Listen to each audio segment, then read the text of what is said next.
Have you ever found yourself really wanting to do something and you just could not take the first step? We all know it's called procrastination, but what do you do about it? Well, let me share with you the story of one of my associates. She called me the other day and she said she had this really exciting plan to start rebuilding her sales team. And I was excited for her because what she was really doing was she was getting out of a long period of inactivity.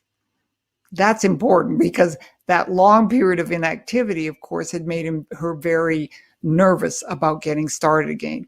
She knew what to do. She had all the tools. She had the support, but she had also a long list of things that she felt she needed to have in place before she could start the process. I listened to that list of things that she needed, and I knew she didn't need any of them. They were all there for her. She just needed to get started on the plan that she had. So why is it that we procrastinate? It's fear. It's doubt about ourselves.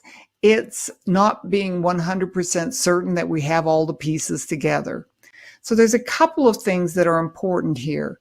One is just taking action. If you have a long list of things that you feel you need to do in order to accomplish what you're doing, just take one of those items out of the list and start doing it. If one of the items is, if one of the things you need to do is make calls, and this is really where a lot of procrastination happens, you need to just walk in your office, pick up the phone, and start calling. I don't care if the first call is to your mother.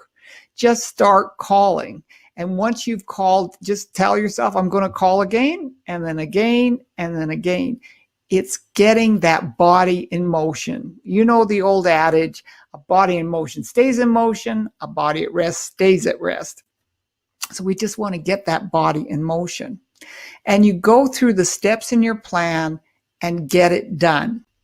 Now, that does indicate that you need to have a plan. And I want to make sure that people know that this is something that a lot of folks fall down on.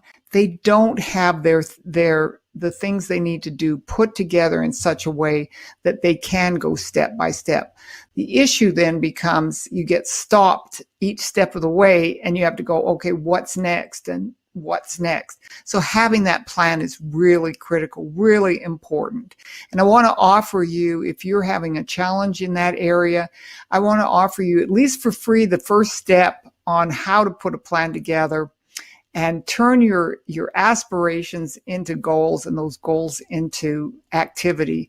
So if you're interested in that, I'm going to put a link below, and please avail yourself of that. It's free to get started with it, and I hope that it will help you overcome procrastination.